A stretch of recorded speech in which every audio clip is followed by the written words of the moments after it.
안녕하세요. 저는 인천에 살고 있는 여자입니다. 저는 막무가내로 굴던 시모와 절연을 한 지 3년이 다 되어 가는데요. 무엇보다 가족을 중시했던 제가 절연까지 하게 된 사연 함께 들어주시겠어요? 저와 남편은 오랫동안 연애를 하고 결혼을 했었어요. 오랜 연애를 바랐던 건 아니었지만 양쪽 다 형편이 녹록지 않았던 터라 미루다 보니 늦어진 결혼이었죠. 하지만 늦어진 보람도 없이 결혼식을 올리던 당시에도 저흰 여전히 힘들었고, 그렇다 보니 자연스레 시댁에서 결혼 생활을 시작하게 되었어요.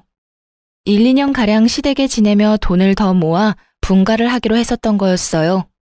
그 당시 시부께서 돌아가신 지도 얼마 되지 않아 시모 역시 저희의 합가를 환영하시는 분위기였고, 그렇게 나름 괜찮은 분위기에서 시작된 시댁살이었어요. 그래서 안심이라는 걸 했던 제 탓이었을까요?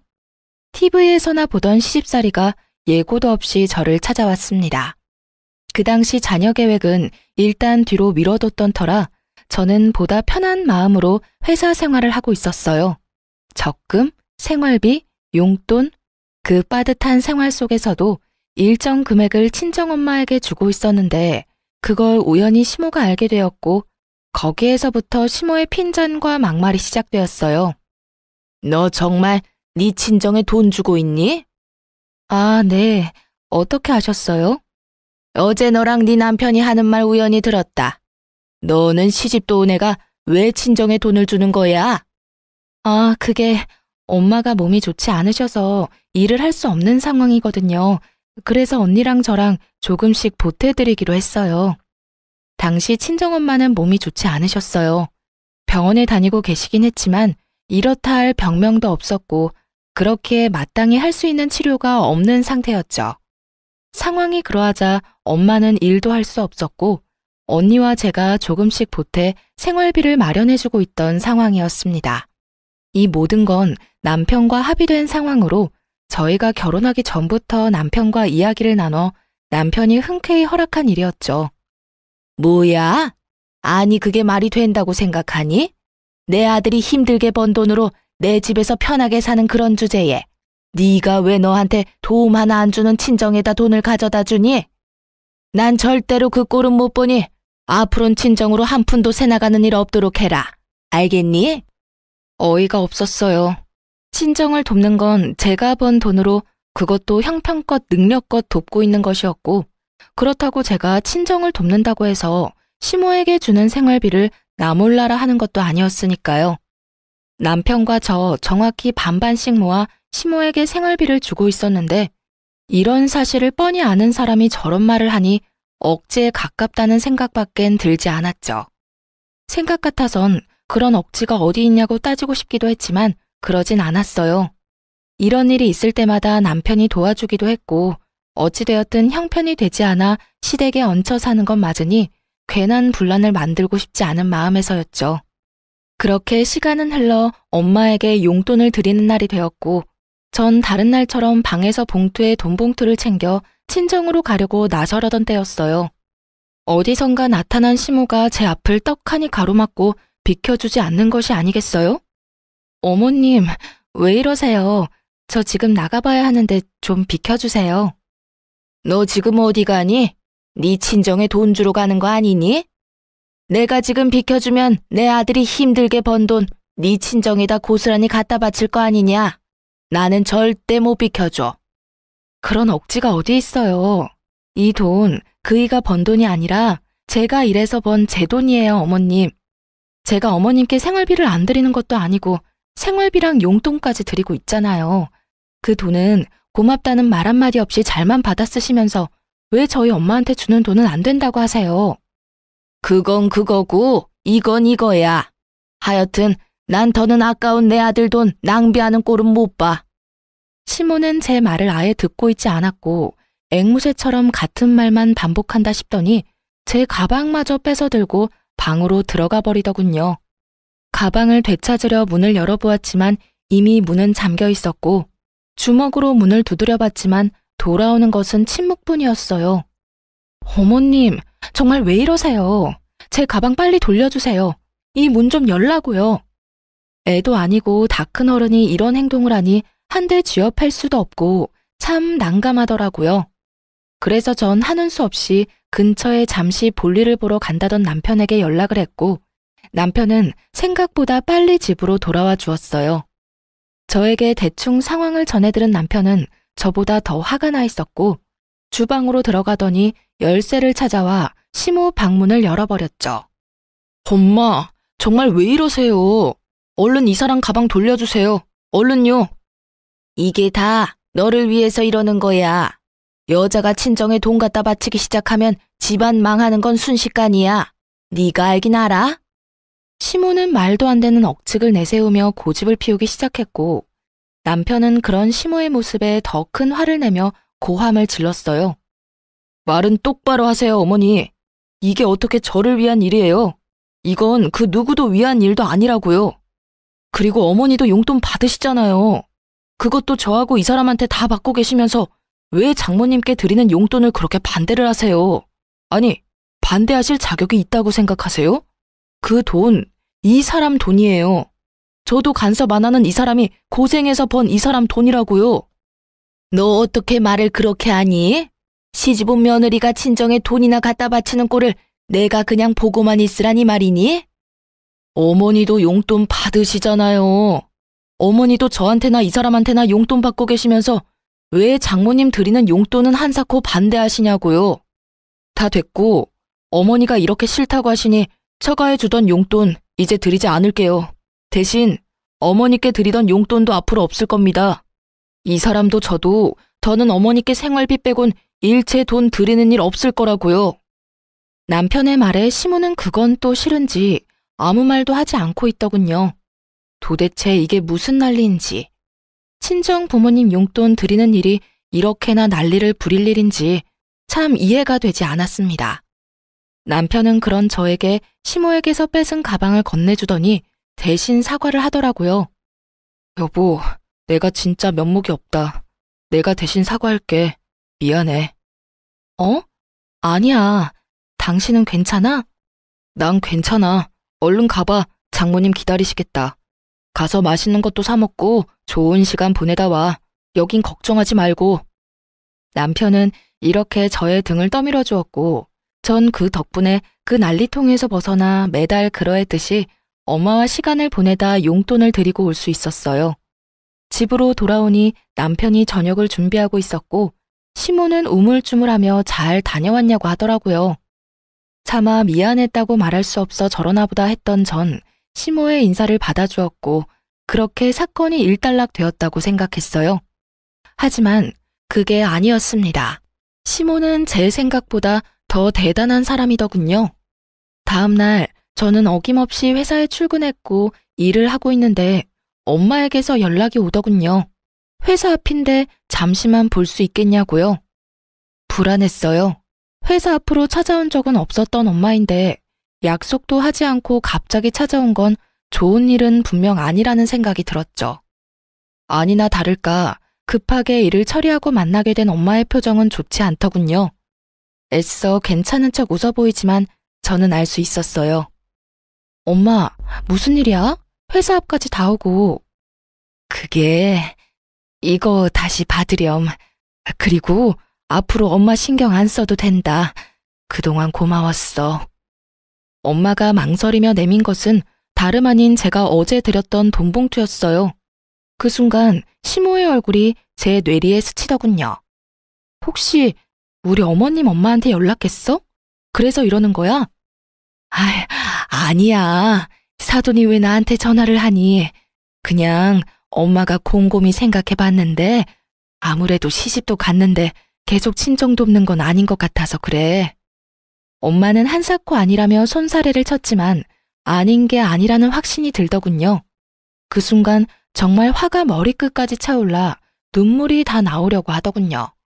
도대체 엄마가 무슨 죄가 있다고 전화까지 해서 엄마가 저런 표정을 짓게 만드는 것인지, 도대체 얼마나 심한 말로 난리를 부렸으면 엄마가 회사까지 찾아와 저렇게 걱정스러운 표정으로 저를 바라보는 것인지요. 엄마, 일단 이건 받아. 아니야, 정말 괜찮아. 엄마 돈 있어. 그렇게 봉투가 오가기를 여러 차례 전 그 봉투를 엄마의 가방에 넣어주곤 회사로 돌아와 버렸습니다. 곱씹고 또 곱씹었어요.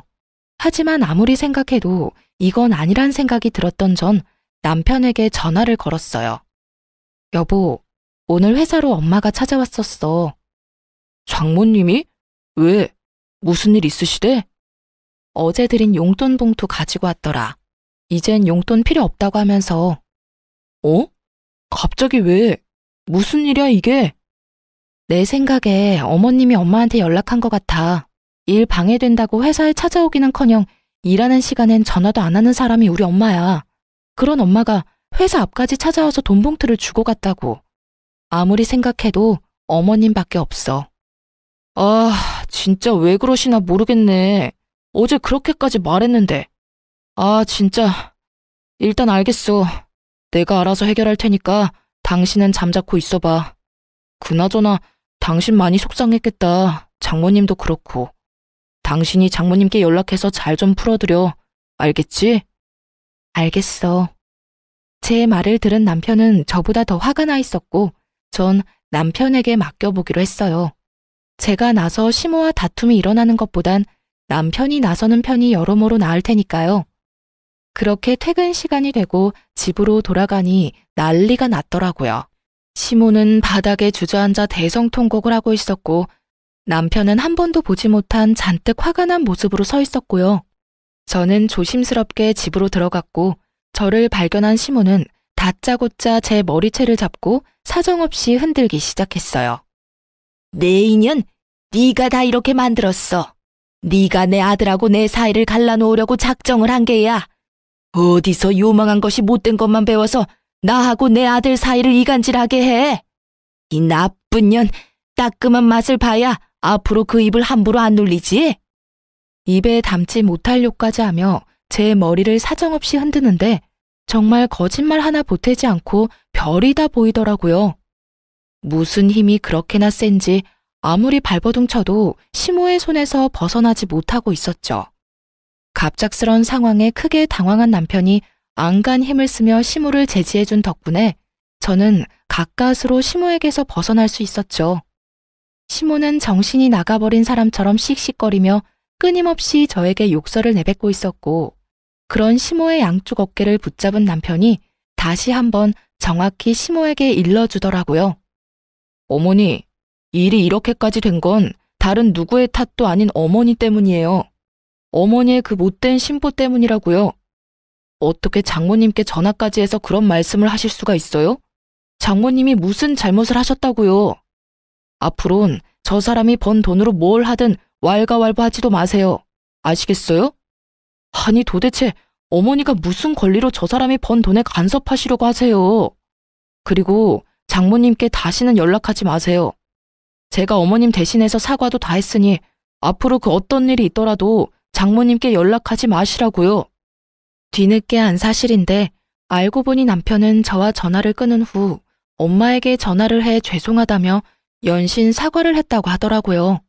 그 덕에 엄마도 마음이 많이 풀리고 안심도 되셨다고 하시고요. 하여튼 남편의 단호한 말에 시모는 남편에게 뭐라고 할 순 없었는지 저를 노려보며 갖은 욕설을 뱉어냈고 그런 시모에게 남편은 마지막 경고를 날려주었습니다. 이 사람한테 욕도 하지 마세요. 이 사람이 뭘 잘못했다고 어머니께 그런 심한 욕을 들어야 해요?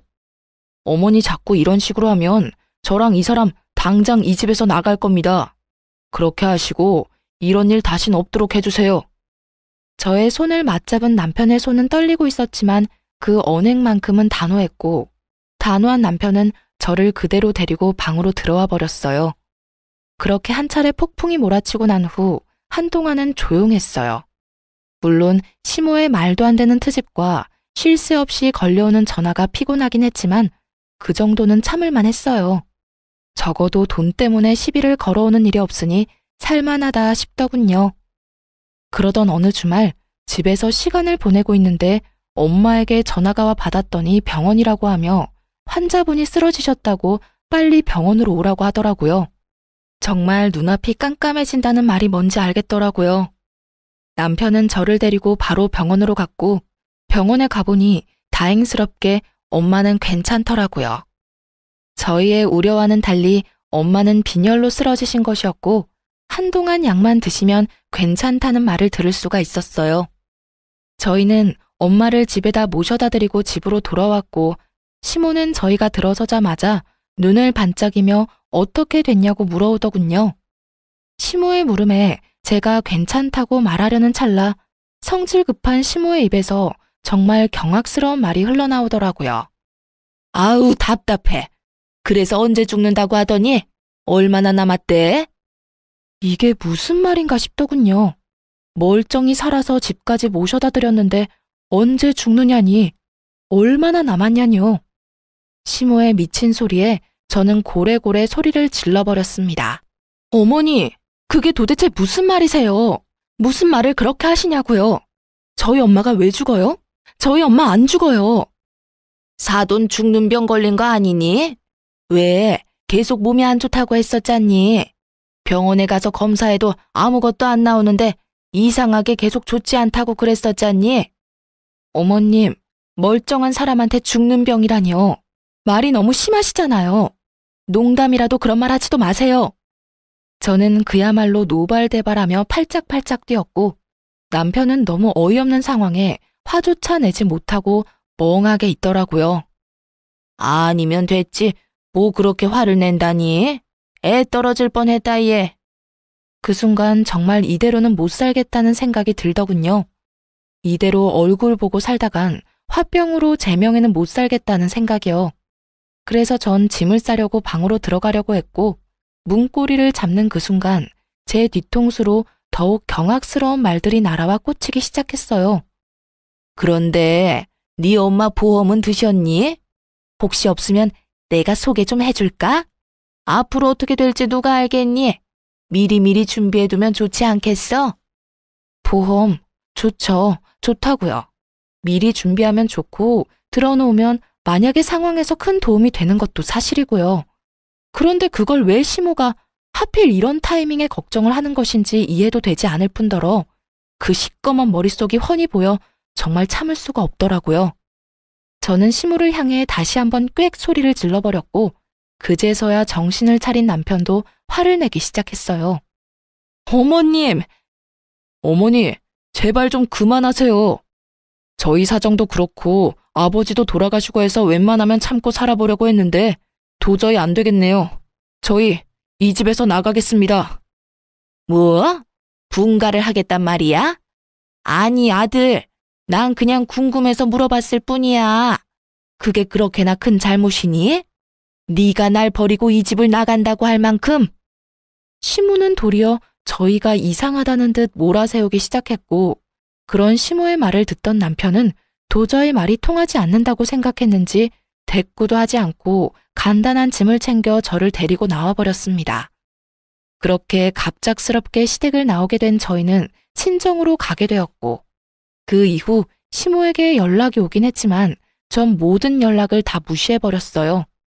그렇게 제가 모든 연락을 무시해버리자 회사 앞까지 찾아와 저를 기다리고 있더라고요. 어머님, 여기까지 무슨 일이세요?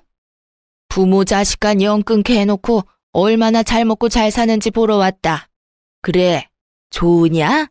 중간에서 이간질해서 내 아들만 데리고 쏙 나가니까 아주 속이 시원하냐? 이런 나쁜 것 같으니라고.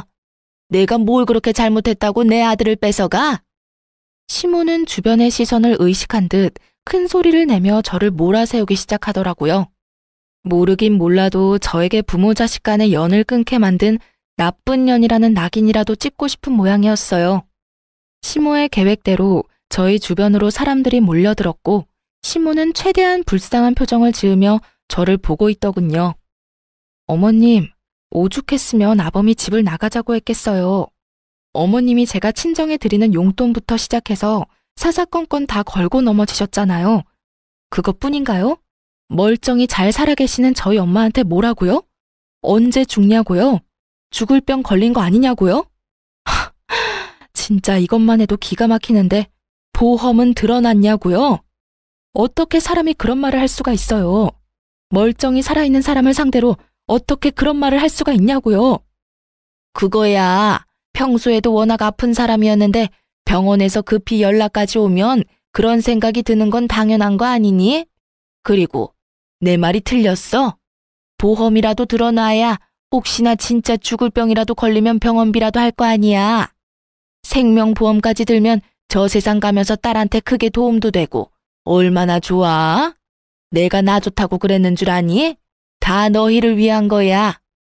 아무리 그렇다고 한들 산 사람한테 그런 말은 하면 안 되죠. 그리고 그게 어떻게 저희를 위한 건가요? 저희는요, 그런 돈 따위 바란 적도 없다고요. 그래, 그럼 그렇다고 치고 난 그저 정말 사돈 건강 상태가 궁금했을 뿐이고 또 상황이 그러니 보험은 드셨는지 궁금해서 물었을 뿐인데 그게 그렇게 큰 잘못이냐? 그게 내 아들이 내 연락도 받지 않을 만큼 큰 잘못이냐 이 말이다. 시모는 끝까지 자신의 잘못을 몰랐고 끝까지 자신은 잘못한 것이 없다며 고래고래 소리까지 질러댔어요. 그런 시모의 고함에 구경하던 사람들은 동정심은커녕 저마다 수군대며 시모에게 손가락질을 하기 바빴죠. 그때서야 무언가 잘못됐음을 인지한 시모는 이건 아니다 싶었는지 꽁지 빠져라 도망을 쳐버렸습니다. 전 집으로 돌아가 남편에게 모든 사실을 알렸고 화가 머리끝까지 난 남편은 시모에게 연락을 하더라고요. 어머니, 다시 한번 집사람 회사 찾아가서 그런 짓 하시는 날엔 어머니가 돌아가신다고 해도 찾아뵙지 않을 테니 그런 줄 아세요. 하나 있는 아들하고 영 끊고 싶지 않으시다면 두 번 다신 집사람 괴롭히지 말란 말이에요. 남편의 말에 고함을 지르는 시모의 목소리가 들려왔지만 남편은 가차없이 전화를 끊어버렸고 그 뒤론 시모에게선 연락이 오지 않았어요. 그렇게 저흰 부지런히 살았고 친정살이를 한 지 1년이 되던 해에 작지만 저희만의 보금자리를 얻을 수 있게 되었어요. 엄마는 진심으로 저희의 앞날을 빌어주셨고 저흰 새로운 집에서 새롭게 시작하는 마음으로 잘 살아가고 있었죠. 그러던 어느 날 퇴근을 하고 돌아온 남편의 표정이 좋지 않더라고요. 그저 회사에서 무슨 일이 있었나 보다 하고 생각하기엔 좀 더 심각한 표정이었고 넋이 조금 나간 듯한 느낌이었어요. 그래서 전 무슨 일인지 조심스럽게 물어보았죠. 여보, 혹시 무슨 일 있어? 당신 표정이 너무 안 좋아. 아, 그게 어머니랑 통화했는데 몸이 좀 안 좋다네. 당신도 알지? 어머니 당뇨 있는 거. 당뇨 합병증이 왔나 봐. 이건 또 무슨 일인가 싶더라고요. 이제야 좀 살만한데 합병증이라뇨. 시모는 평소에도 탄수화물과 믹스커피를 좋아했는데 두 가지를 입에 달고 살면서 관리도 하지 않고 운동도 하지 않으니 당연한 수순으로 합병증이 와버린 거였어요. 두 가지의 합병증이 온 상태였는데 손끝, 발끝이 화끈거리고 찌르는 듯한 고통을 느끼게 하는 신경병증과 신기능 장애가 왔다고 하더라고요. 아, 당신 걱정이 많겠네. 합병증 그게 정말 무서운 거라고 하던데. 그러니까 그래서 어머니는 다시 같이 살았으면 한다고 하더라고. 아무래도 혼자서는 관리가 힘든가 봐. 그래서 당신은 뭐라고 했는데? 뭐라고 하긴 당연히 그건 곤란하다고 했지. 난 두 번 다신 어머니가 당신 괴롭히는 거 보고 싶지 않아. 그리고 어머니한테 더는 실망하고 싶지 않기도 하고. 남편은 꽤 단호했지만 그래도 내심 마음에 걸리는 듯 보이더군요. 저 역시도 그렇게나 미운 시모가 걱정이 됐는데 하나뿐인 자식인 남편은 오죽하겠나 싶어 고민하던 끝에 이렇게 말해주었어요. 여보, 나 솔직히 말하면 어머님이랑 다시 같이 사는 거 정말 싫어. 그런데 당신이 원한다고 하면 기꺼이 당신 뜻에 따를 거야. 난 어머님이 싫은 거보다 당신이 후회하면서 사는 게 더 싫으니까. 남편은 고민해보겠다고 했고 그날 이후 저는 아무 말도 하지 않고 남편의 결정을 기다렸어요. 며칠을 고민하던 남편은 아무리 생각해도 합가는 아니라고 생각했는지 합가를 하는 대신 시댁에 자주 들리는 듯 하더라고요. 여보, 요즘 어머님 찾아뵙고 있지? 아무래도 합가는 아닌 것 같아서. 그렇다고 아예 모른 척 할 수도 없는 노릇이고.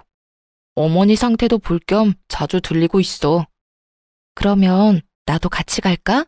가서 반찬도 좀 해드리고 청소도 좀 해드리면 더 좋을 것 같은데 어때? 마음은 고맙긴 한데 굳이 그렇게까지 안 해도 돼. 담당 선생님이랑 이야기 나눠봤는데 그렇게 심한 단계가 아니라서 관리만 잘하면 괜찮다고 하더라고. 그러니까 괜히 가서 기분 상하는 일은 만들지 말자. 알겠지? 알겠어. 대신 내 도움 필요하면 꼭 말해줘. 그렇게 전 남편의 말대로 한 발 뒤로 물러나 지켜보기로 했어요. 하지만 무관심한 저의 태도가 시모의 마음에 들리 없었고 다시 연락이 오기 시작하더군요. 처음엔 그냥 무시하긴 했지만 몸도 좋지 않은데 계속 무시하려니 신경도 쓰이고 혹시나 하는 마음에 걱정도 되어 전화라도 받는 날엔 정말 입에 담지도 못할 말들을 쏟아내더라고요. 넌 어떻게 시어머니가 아프다는데 연락 한 통이 없니? 죄송해요, 어머님. 아범이 본인이 알아서 하고 있으니 연락하지 말라고 하더라고요. 넌 내 아들이 죽으라고 하면 죽을 거야? 어쩌면 그렇게 융통성이라는 게 없니? 이럴 땐 남편이 하지 말라고 해도 너 알아서 전화도 하고 찾아와서 얼굴이라도 비춰야지. 이 천하의 나쁜 년 같으니라고. 너 이딴 식으로 행동하다가 천벌받아. 알고는 있니? 어머님, 무슨 말을 그렇게 심하게 하세요? 네 행동은 생각도 안 하고 내 말만 심하다 싶니? 내가 주변에 다 물어봐도 너같이 독한 며느리는 없더라. 어디 시어머니가 아픈데 연락 한 통 안 할 수가 있어? 그러니 내 입에서 천벌 받는다는 말이 나오겠어, 안 나오겠어? 어머님이 이러니까 제가 연락을 받지도 않고 찾아뵙지도 않는 거예요. 뭐야? 어머님이 말끝마다 연연거리니까 제가 거리를 두고 지내는 거라고요. 어머님 같으면 욕먹을 게 뻔한데 만나고 싶겠어요? 오늘도 보세요. 섭섭한 마음은 이해되지만 그렇다고 해서 욕은 아니죠. 내가 욕이 하고 싶어서 하니? 네가 이따위로 하니까 욕이 나오는 거 아니니? 제가 처음부터 이랬나요? 다 어머님이 이렇게 만든 거잖아요. 내가 뭘 그렇게 잘못했다고 이 난리야? 난 정말 궁금해서 물었을 뿐이라고. 몇 번이나 말해야 알아들어? 어머님. 같은 말 계속하는 것도 싫고요. 이제 저 어머님 연락 절대 받지 않을 테니 그런 줄 아시고 다신 저한테 연락하지 말아주세요. 저 역시 어머님께 연락한다거나 찾아가는 일은 없을 겁니다. 뭐? 연락을 하지 마? 네가 지금 그게 시어머니한테 할 말이야? 이 건방진년이 오냐오냐 해줬더니 하늘 무서운 줄 모르고 너 진짜 내가 가만둘 줄 알아? 가만두든 말든 마음대로 하시고 저는 앞으로 그 어떤 연락도 받지 않을 테니 그런 줄 아세요. 그럼 끊을게요. 시모의 막대 먹은 언행은 결국 제 입에서 다신 연락하지 말란 말까지 나오게 했고 저는 제가 뱉은 대로 그 뒤론 시모의 연락을 다 무시해버렸습니다. 그 뒤론 시모에게 전화는 물론이고 문자까지 오기 시작하더군요. 정말 대단하단 생각이 다 들더라고요. 시모는 문자는 쓰지 못하는 사람이었는데 저에게 욕짓거리를 하기 위해 문자 쓰는 법까지 배웠으니 말이에요. 이 사실들을 남편에게 알릴까 고민도 했지만 그 당시 남편은 시모와 회사 일로 정신이 없던 상태라 남편에게는 비밀로 하고 그저 무시로 일관하며 그 상황을 넘기기로 했습니다. 그러던 중 제삿날이 다가왔고 남편과 상의 끝에 저는 가지 않기로 했어요.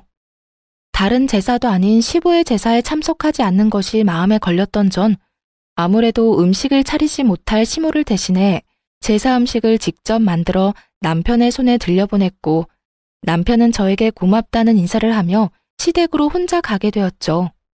그렇게 몇 분이나 흘렀을까요? 남편이 시댁에 도착했는지 시모에게서 득달같이 전화가 오더라고요. 전 혹시나 하는 마음에 전화를 받았고 그 전화로 인해 제가 참 어리석고도 허튼 짓 했다는 것을 알게 되었죠.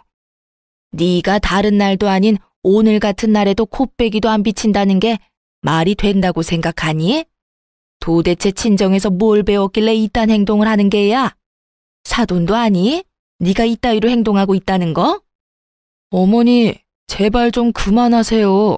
제가 오지 말라고 했다고요. 어머니랑 부딪혀봤자 좋을 거 없어서 제가 오지 말라고 했다고요. 난리도 그런 난리도 없더라고요. 저에게 모진 말들을 서슴없이 뱉어내는 시모와 그런 시모를 말리는 남편. 어머님, 제가 말씀드리지 않았나요? 앞으로 어머님 보지 않고 살겠다고요. 그래서 오늘 같은 날도 안 왔다 이거니? 그걸 변명이라고 하는 거야? 변명이 아니라 저는 앞으로 어머님 집엔 발길도 하지 않을 거라고 말하는 거예요. 그러게 저한테 왜 그렇게까지 하셔서 이런 날 이런 상황까지 만드세요? 저를 탓하지 말고 어머님이 이때껏 저한테 한 행동을 돌아보세요. 그러면 제가 왜 이렇게까지 하는지 충분히 아실 거예요. 시모는 남편의 말도 제 말도 듣지 않고 있더라고요. 옆에서 들려오는 남편의 말에도 제가 한 말에도 대꾸조차 하지 않은 채 오로지 본인의 말만 쏟아내고 있었으니까요. 한마디로 말이 통하지 않는 상태였어요. 너는 진짜 벌 받을 거다. 암 그렇고 말고. 어떻게 며느리가 하나뿐인 시아비 제사에 안 올 수가 있니? 이딴 음식이나 보내면 끝이야? 누가 이딴 음식 만들어 달라고 했냐? 네가 도대체 우리 집을 어떤 식으로 생각하길래 이딴 식으로 나오냔 말이야? 어머니, 제발 이러지 좀 마세요. 그 사람이 어머니 음식하기 힘들다고 오늘 내내 준비한 거라고요. 그걸 왜 쏟아버리세요? 시모의 고함과 함께 제가 보낸 음식들이 쏟기는 소리가 들려오는가 싶더니 이내 남편의 화내는 소리와 함께 전화가 끊겨버리더군요. 그렇게 끊겨버린 휴대전화를 들고 한참을 멍하니 있었던 것 같아요. 도대체 내가 무슨 잘못을 얼마나 했길래 이런 취급과 이런 말들을 들어야 할까? 복잡한 생각들이 가득했던 것 같아요.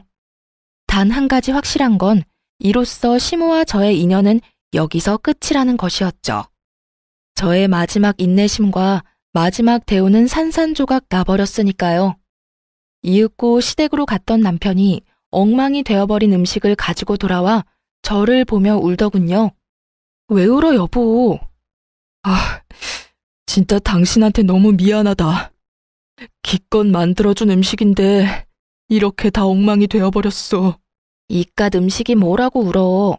난 괜찮아. 정말 괜찮아. 미안해, 정말. 나 때문에 그런 몹쓸 말까지 듣고. 내가 진짜 미안해. 앞으로 내가 더 잘할게. 당신 상처받은 만큼 내가 더 잘할게. 이러면서 우는데 제가 뭘 할 수 있겠어요? 그저 괜찮다고 하며 남편을 안아주는 수밖에요. 그날 이후 남편은 시댁에 가는 일은 거의 없었고 시모 역시 저에게 연락이 오지 않더군요. 그렇게 몇 달. 저는 안심하며 나름 평화로운 생활을 지내고 있었어요. 그러나 어느 날 저의 그 안일한 마음을 비웃기라도 하듯 아주 대단한 일이 저를 기다리고 있더군요. 그날도 다른 날과 똑같이 회사를 마치고 들뜬 마음으로 집으로 향했고 현관으로 다가가는데 그곳엔 생각지도 못한 사람이 기다리고 있더군요. 네, 맞습니다. 그 사람은 바로 시모였어요. 시모는 현관문 앞에서 저를 기다리고 있었고 집 앞까지 찾아온 시모를 하는 수 없이 집으로 들이게 되었어요. 밖에서 기다리게 해서 죄송합니다. 이 정도 말은 해야 하는 거 아니니? 내가 밖에서 몇 시간을 기다린 줄 알아? 몸도 성치 않은 내가 말이다.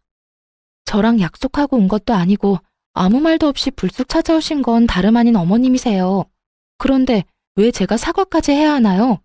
이게 사과가 필요한 상황이라고 생각하세요? 전 아닌데요. 네가 이러니까 내가 널 싫어하는 거야. 아주 사람 질리게 하는 재주가 있구나. 저 어머님이랑 얼굴 붉히고 싶지 않아요. 그러니 할 말 있으시면 얼른 하시고 돌아가 주세요. 제 말에 시모는 저를 쏘아보더니 가방 안에서 종이 한 장을 내밀더군요. 이게 뭐예요? 뭐긴 뭐야, 각서다. 거기에 네 도장 좀 찍으렴. 저는 시모가 내민 각서를 살펴봤고 그 내용은 그야말로 가관이었습니다. 신장 이식이라니 지금 저보고 신장 이식 각서에 도장을 찍으란 말인가요? 그래, 다 읽어봤으면 얼른 도장 찍으렴. 도장 찾기 힘들면 지장도 괜찮으니 편한 대로 해. 얼른 찍어. 나도 네 얼굴 계속 보고 있기 싫으니까. 시모가 내민 각서의 내용은 본인의 신장이 더 악화되면 제가 신장 이식을 해줘야만 한다는 것이었어요. 너무 기가 막히니 진짜 웃음이 나더라고요. 그렇게 한참을 소리내 웃던 전 겨우 마음을 진정시키고 시모에게 물었어요. 왜 제가 여기에 도장을 찍어야 해요? 지금은 몰라도 언젠가는 이식이 필요하지 않겠니? 내 아들한텐 절대 못 받고 그럼 남은 사람이 넌데. 시집 와서 한 거라곤 하나 없으니 이식이라도 해줘야 하지 않겠어? 아, 그러니까 때가 되면 잔말 말고 신장 이식이나 해내라. 이 뜻이네요? 그래, 다행스럽게 말귀는 잘 알아먹는구나. 제가 왜 당연히 해드린다고 생각하고 계시는지는 모르겠는데 잘 들으세요. 어머님, 저는 절대로 이식 같은 생각해 본 적도 없고 해드릴 생각도 없어요. 그러니 이 각서 가지고 돌아가 주세요. 얼른 찍어. 나는 오늘 무슨 일이 있어도 이 각서에 네 지장이라도 찍고 갈 거니 그런 줄 알고 얼른 찍으란 말이야. 싫다고 말했잖아요. 이렇게 우긴다고 되는 문제가 아니잖아요. 저는 소리를 확 질러버렸고 시모는 그런 저를 잠시 노려보는가 싶더니 이내 웃으며 이렇게 말하더군요. 내가 너 그럴 줄 알고 다 준비했다. 이렇게 말한 시모는 가방에서 인주를 꺼내더니 제 손을 잡고 강제로 도장을 찍으려고 안간 힘을 쓰더라고요. 정말 그 순간 시모에게 빚진 빚쟁이도 아니고 이게 도대체 뭐 하는 짓인가 싶더군요. 어머님, 이거 왜 이러세요? 이 손 놔주세요. 얼른 찍어라, 얼른. 네가 이렇게 버틴다고 될 일이 아니야. 어머님이야말로 이 손 놔주세요. 저 역시 안간 힘을 쓰며 종이를 피했고 그 순간 현관문이 열리면서 남편이 들어와 모든 광경을 봐버렸어요. 남편은 뭐 하는 짓이냐며 각서를 빼앗아 들었고 내용을 빠르게 읽어내려간 남편이 얼른 각서를 찢어버리더군요. 어머니, 정말 제정신이세요? 미치지 않고서야 어떻게 이런 걸 가지고 와서 이딴 짓을 하실 수가 있으세요? 아들, 그런 게 아니라 너도 알다시피 언젠가는 이식이 필요할 거 아니야. 그래서 이 엄마는 만약의 상황을 대비해서 각서라도 남겨두려고 한 거야. 아무리 시모가 좋게 설명하려고 한들 개소리는 개소리일 뿐 사람 말이 될 수 없었죠. 시모의 말에 화가 더욱 머리끝까지 차오른 남편은 낮은 음성으로 이렇게 말하더군요. 어머니, 저 이제 어머니하고 영 끊겠습니다. 그러니 다시는 찾아오지도 마시고 연락도 하지 마세요. 아마 연락해도 연결이 되지 않을 겁니다. 내일 날 박는 대로 전화번호도 바꿔버릴 거니까요. 남편의 말에 시모는 그게 무슨 말이냐며 난리가 났지만 이미 늦은 일이었죠. 겨우겨우 참고 있던 남편의 화를 결국 터져버리게 한 건 장본인이었으니까요. 아들, 그러지 말고 잘 좀 생각해봐. 내가 너한테 신장 이식을 해달라고 할 수는 없지 않니? 어떤 부모가 자식 장기를 이식받고 싶겠어? 그러면 이 사람은요? 어머니, 이 사람도 누군가에겐 소중한 자식이에요. 그런데 어떻게 어머니는 이 사람을 이렇게나 하찮게 여기세요? 왜 이렇게 막대하시냐고요? 나는 그런 게 아니라 저 물건이 도장 찍으라고 해도 안 찍고 버티니까 하는 수 없이 그랬어. 그러니까 애초에 이 사람이 왜 그런 말도 안 되는 각서에 도장을 찍어야 하냐고요? 그러면 내가 그 힘들다는 투석을 받아야 한다, 이 말이야? 그런 말이 아니잖아요. 병원에서도 관리만 잘하면 괜찮다고 하고 혹시나 그런 상황이 되면 저한테 말씀하시면 되는 일이잖아요. 왜 이 사람한테 이 난리냐고요. 저는 안 되고 이 사람은 당연히 해줘야 한다는 그런 파렴치한 생각을 버리시란 이 말이에요. 남편의 말에 시모는 대꾸할 말이 없는지 아무 말도 하지 않고 가만히 있더라고요. 남편은 그런 시모를 아무 말 없이 바라만 보다 이윽고 무거운 입을 열었어요. 어머니, 다 됐으니까 당장 나가주세요. 다신 찾아오지도 마시고요. 오늘부로 저는 어머니 아들 안 할 겁니다. 그러니 어머니도 아들 없는 셈 치고 잘 사세요. 건강관리 잘 하시고요. 그렇게 시모는 남편의 손에 끌려 쫓겨나게 되었고 장작 1시간이 넘는 시간 동안 밖에서 울고 불고 행패를 부리다 집으로 돌아가더군요. 늦은 밤 남편은 저의 손을 붙잡고 이렇게 이야기하더군요. 여보, 미안해. 진작 내가 이렇게 해야 했는데. 연을 끊는다고 결정 내리는 게 쉽지 않더라고. 아니야, 이해해. 지금이라도 그런 결정 내려줘서 난 고마워. 그런데 당신 정말 괜찮겠어? 건강도 좋지 않으신데 걱정되지 않아? 걱정 안 된다고 하면 거짓말이지. 그런데 지금 어머니가 하는 행동은 도를 지나쳐도 너무 지나쳤어. 그래서 이런 결정을 내릴 수밖에 없었던 거고. 그러니까 당신은 내 결정, 내 걱정은 하지 않아도 돼. 난 지금 당신이 더 걱정이니까. 내가 정말 미안해. 저에게 시모를 대신해 정말 진심으로 저에게 사과를 해주는 남편을 보는데 제가 다른 건 몰라도 남편 하나는 잘 골랐다는 생각이 들더라고요. 그 이후 남편은 정말로 시모와의 연을 끊어버렸어요. 전화번호도 다 바꿔버리고 집도 이사해버렸죠. 하지만 정신도 못 차리고 집착도 강한 시모는 각서를 가지고 끊임없이 우리 회사로 찾아왔고 말로 다 표현하지 못할 난동에 저는 결국 회사까지 그만두게 되었습니다. 마침 언니가 하는 가게 일을 배워 창업도 생각하고 있었던 터라 많이 아쉽거나 그러진 않았네요. 하여튼 일을 그만두게 된 저는 언니 가게에 일하며 창업을 준비하게 되었고 남편 역시 마음에는 걸리는 듯 했지만 나름 착실하게 생활하며 잘 지냈어요. 저흰 이렇게 잘 사는데 저희와 연이 모두 끊겨버린 시모는 잘 지내지 못한다는 소식이 들려오더라고요. 들리는 소식엔 시모는 여전히 탄수화물을 과할 정도로 섭취하고 짜고 단 것을 즐기는 건 기본이고 커피 믹스도 하루에 2-3잔씩 먹어댔다고 하더라고요. 그 결과 결국 신장투석을 받으러 다니고 있다고요. 우리 회사 앞까지 찾아와 난리를 부릴 시간에 관리했더라면 투석까진 가지 않았을 텐데 말이죠. 가끔 만약을 생각해 보곤 해요.